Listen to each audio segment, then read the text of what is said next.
ह्याची संकल्पना ऍक्च्युली 7-8 वर्षांपूर्वी झाली होती डोक्यामध्ये, पण त्यावेळेला I was not very sure, म्हणजे करायचंच आहे असं नाही, पण ही कल्पना डोक्यामध्ये होती की असं कॅफे करायचंय जिथे ज्या प्रकारचं माझ्या डोक्यामध्ये होती जी कल्पना, जिथे वर्षानुवर्षे बऱ्याच देशांमध्ये फिरून कॅफे कल्चर बघितलं होतं. आणि मला एकटीला कॅफेमध्ये जाऊन बसायला खूप आवडतं, नुसतंच टाइमपास करायचा किंवा पुस्तक वाचायचं, म्युझिक ऐकायचं. हा एक कॉन्सेप्ट आहे, ह्याच्यावरच माझं हे होतं की मला आवडतं तसंच आपण इकडे करावं. आणि 7-8 वर्षांपूर्वी जेव्हाही डोक्यात कल्पना आली त्यावेळेला तितकंसं कदाचित ठाम मत नव्हतं की व्हायलाच पाहिजे.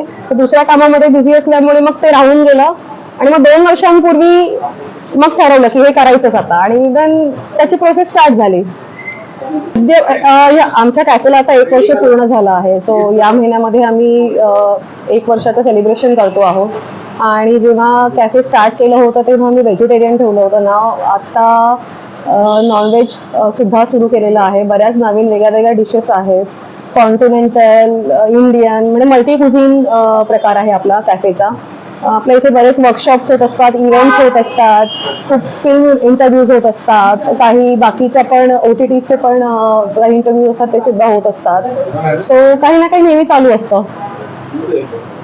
त्यांना माझ्या मिस्टरांना म्हणजे आम्हाला त्याला रोस्टेड चिकन खायला जास्त आवडतं, त्यामुळे तो नेहमी इकडे आला की तेच ऑर्डर करत असतो.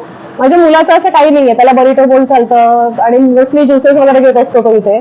त्याचं काय असं फार स्पेसिफिक हेच खायचं तेच खायचं असं काही नाही, कारण माझा स्टाफ इतका छान आहे की त्यांना फक्त सांगितलं की काहीतरी मस्त खायला द्या आणि ते आणून देतात आणि त्याला आवडतं खायला ते काहीच बनवलेलं. त्यांचा पाठिंबा निश्चितच होता आणि मुलाचा जास्त होता, कारण कॅफे कल्चरला तो जास्त रिलेट करतो, तो यंग असल्यामुळे. त्यामुळे त्याने पहिल्यापासूनच, म्हणजे मी 7 वर्षांपूर्वी जेव्हा विचार केला होता तेव्हा तो खूप लहान होता, पण जेव्हा 2 वर्षांपूर्वी म्हटलं की मला करायचंय, सो त्याने खूप मला पुश केलं की कर, असं कर तसं कर. बऱ्याच गोष्टी त्याने मला माहिती घडवून दिल्या की आपण काय करू शकतो किंवा काय. आणि मग तर त्याच्या पुशमुळे बऱ्यापैकी ह्या सगळ्या गोष्टी करू शकले मी. आणि अमेरिका सपोर्ट तर आहेच. मी सगळ्यात जास्तीत जास्त ज्या प्रतिक्रिया ऐकल्या आहेत लोकांच्या की त्यांना या कॅफेचं वाईब खूप आवडतं आणि एक पॉझिटिव्हिटी आहे इकडे. तासन तास बसायला लोकांना इथे आवडतं. इकडचं खाणं किंवा ड्रिंक्स वगैरे जे काही आहे ते, किंवा एक म्युझिकचा चॉईस आहे आमचा, तोही त्यांना आवडतो. प्लेलिस्ट ऐकायला आवडते. पुस्तकांचा एक शेल्फ आहे, त्यात वेगळ्या प्रकारची पुस्तकं आहेत. तासन तास बसून किती जण येऊन इथे पुस्तकही वाचत बसलेले असतात. सो म्हणजे ज्या छोट्या छोट्या गोष्टी केलेल्या आहेत या कॅफेमध्ये लोकांसाठी, त्या सगळ्याचा ते चांगलं युटिलाइज करून घेतात आणि त्याबद्दल नेहमीच कौतुक करतात. हे ऐकायला खूप छान वाटतं.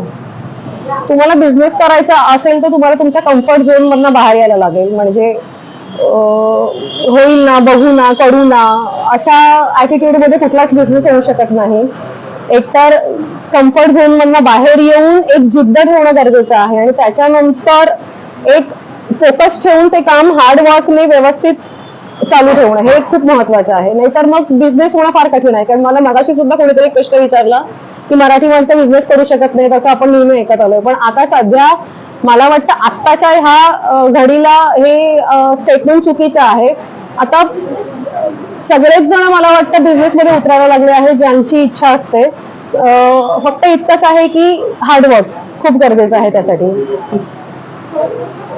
वेगळे पण हेच आहे की मुंबईचं सेंट्रल ठिकाण आहे दादर, आणि दादरमध्ये असं कॅफे मला वाटतं कुठेच नाहीये.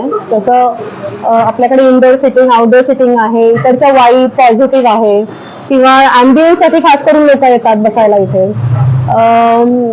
कमर्शियल कॅफेज भरपूर आहेत. तर माझ्या कदाचित मला वाटतं की जवळपासची लोक फार कमी, पण कुठून कुठून येतात लोक मुंबईवरनं, मुंबईतल्या शहरांमधनं, आणि खास करून कपल्स आणि यंग पोरं वगैरे. त्याच्यामुळे मी प्रत्येकाला हेच सांगेन की जे काही आमचे, म्हणजे आम्ही 3-3 महिने नवीन नवीन डिशेसचा एक्सपेरिमेंट करतच असतो, त्यामुळे नव्या गोष्टी नेहमीच चालू असतात.